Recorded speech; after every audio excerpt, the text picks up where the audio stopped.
welcome again our listeners.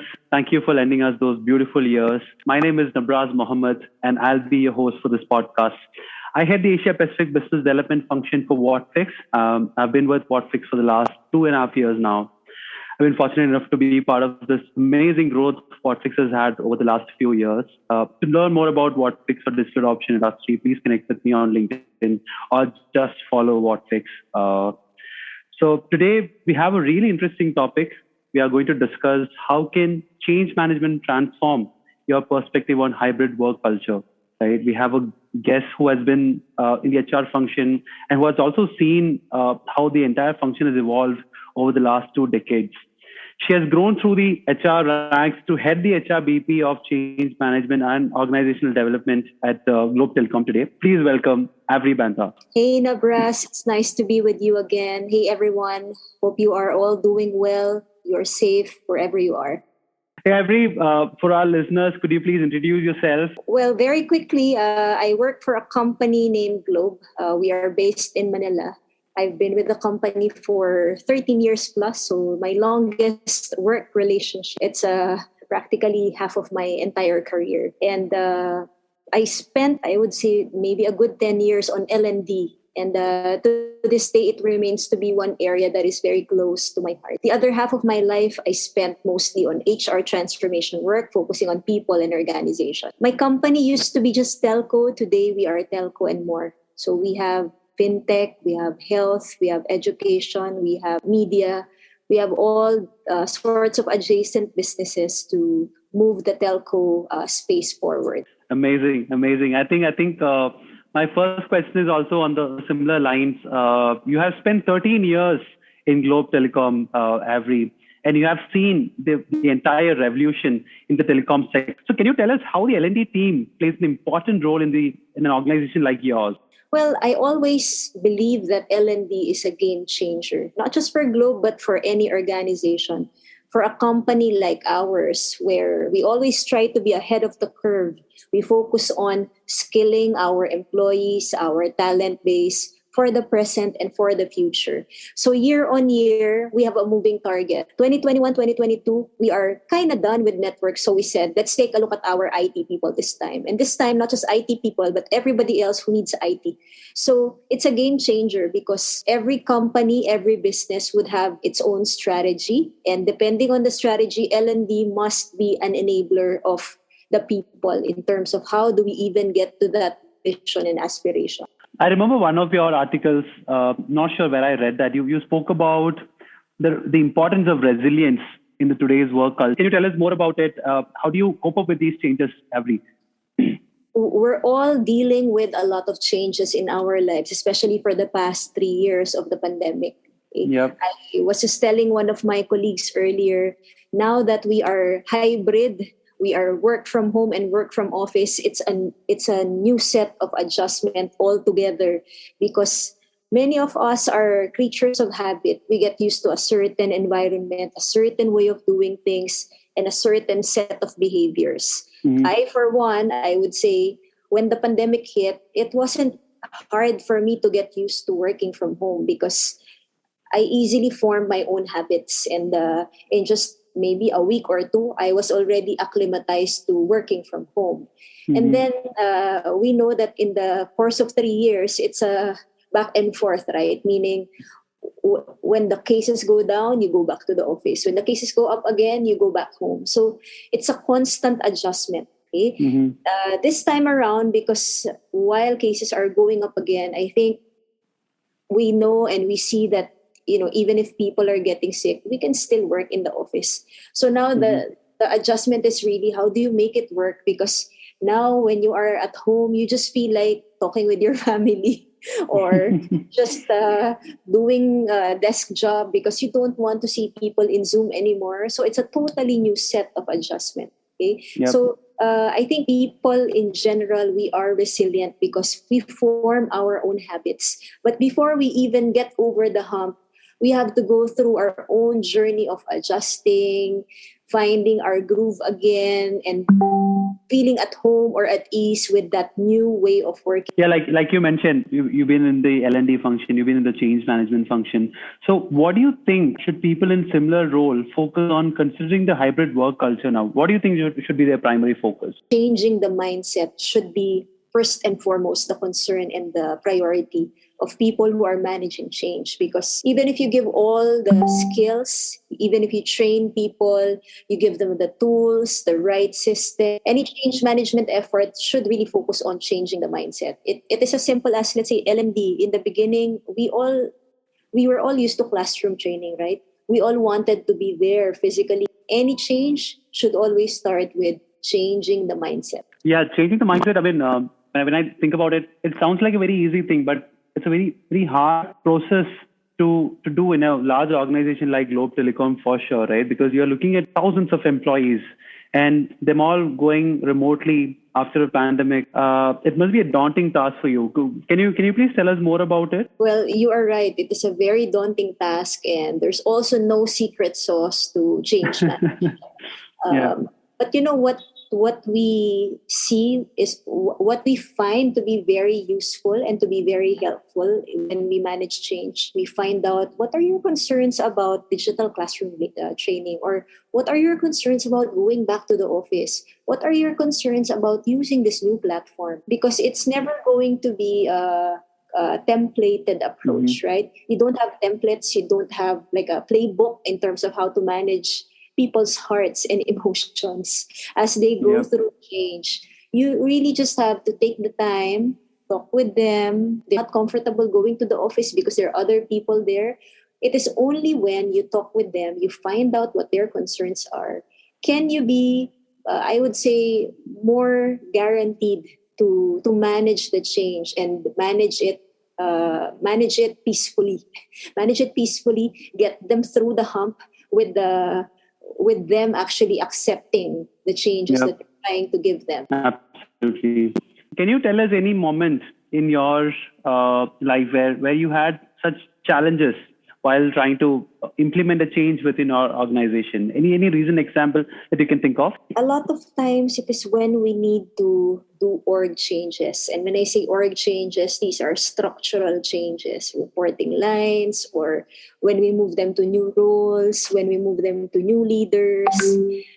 These are the usual change management concerns that me and my team are actually getting in the past, 2 years already. So that's basically the concern. Mainly on the change and role, because when you change to a new role, there are new expectations, new skill sets. So if you were that person having a new role, your primary concern is, how do you guys help me? How do you enable me to step up? Those people who have changes in leaders or immediate superiors, their main concerns would be, I'm already used to my old immediate superior. Why are you giving me a new boss who's very different in terms of work style, etc.? So those are the usual concerns we get.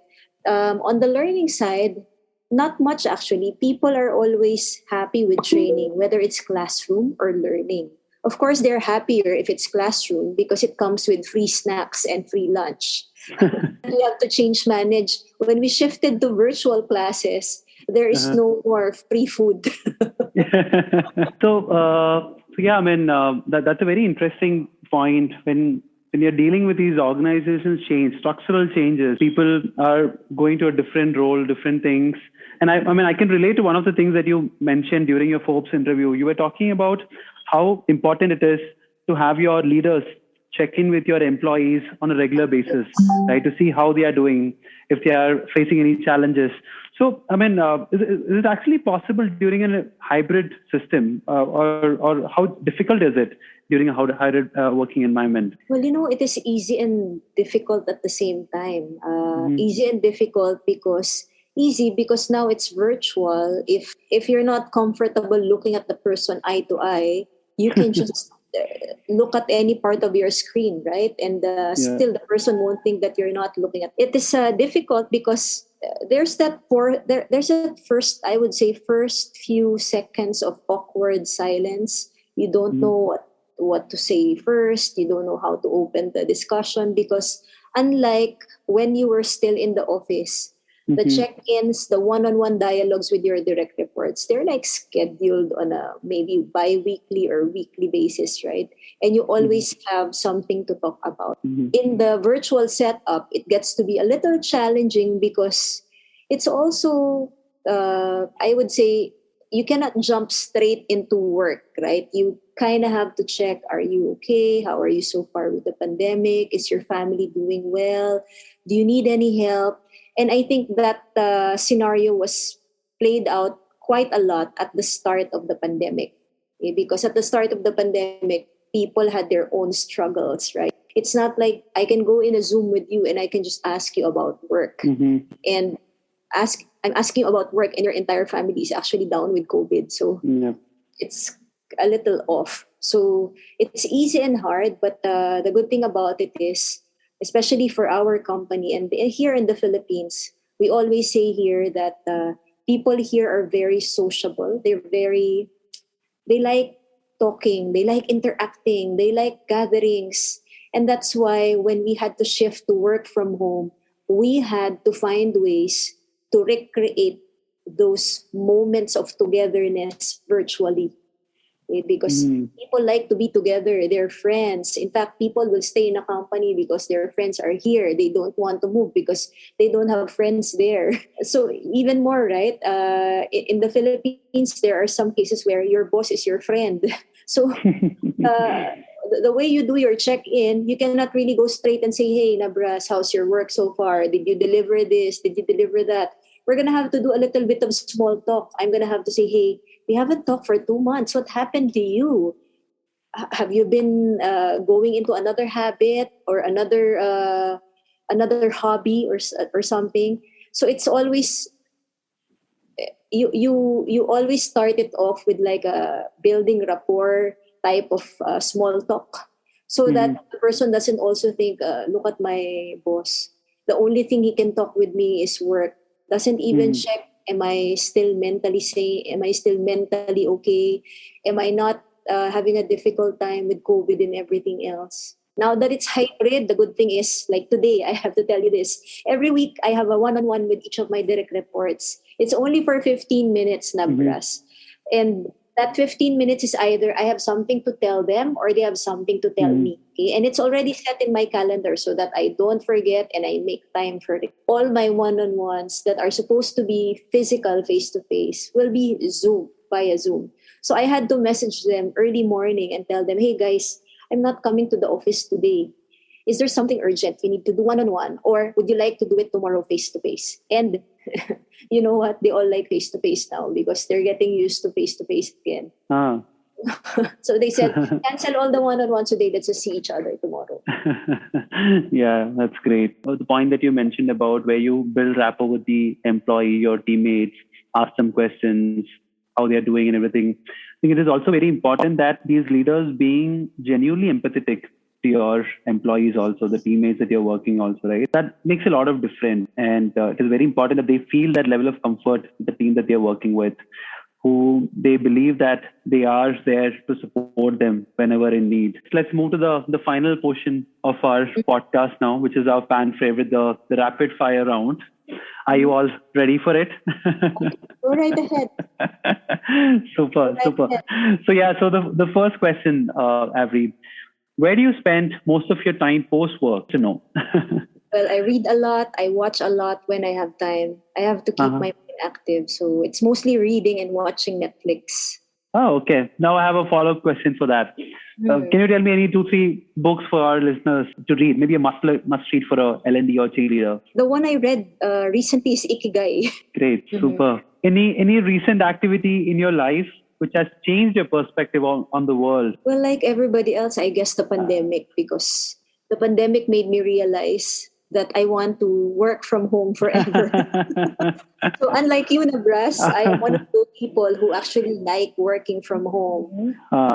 It is such a sanctuary for me. I have more things done when I am at home. While I do like working in the office, sometimes I would still prefer working. Okay. Got it. I mean, pandemic has taught us a lot I think all of us a lot. It also helped us realize what is the most important thing in life and what all should be your second priorities, right? It actually helped us all prioritize better. Last question that I have, it's a pretty hypothetical one. If given an opportunity to change yourself, what would you like to be? Oh, that one's interesting. Maybe I will be Madonna.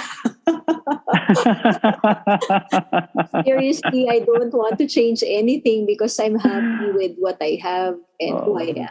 Maybe great. I will just do more, like talk with people more, travel more, read more, but not really change anything in myself. I'm okay with who I am. And even if people are not okay with me, it's okay with me. It's my life. As far as I know, I'm living my life well. Yeah, that's great. I think, like you said, you're pretty happy with yourself. Being grateful is also very important for whatever we have, whatever we've done. So I think with that, we come to the end of our podcast. Before we sign off, Avery, could you please tell our listeners how they can reach out to you if they would like to? Oh, I can be reached via LinkedIn or Instagram. Those are the two social media platforms where I'm quite active. So just search my name and you'll find me there. Yeah, for our listeners, Avery is also part of Hope's Council, where she co-creates a lot of content, talks about thought leadership in the L&D change function. They're must reads. I've gone through them. They are very interesting. I think, I missed to describe that or inform that in the beginning of the conversation. Awesome. So thanks to everyone listening to this podcast, and stay tuned to the Digital Option Show for more great content and some really incredible speakers. Have a great one, guys. Thank you. Thanks a lot.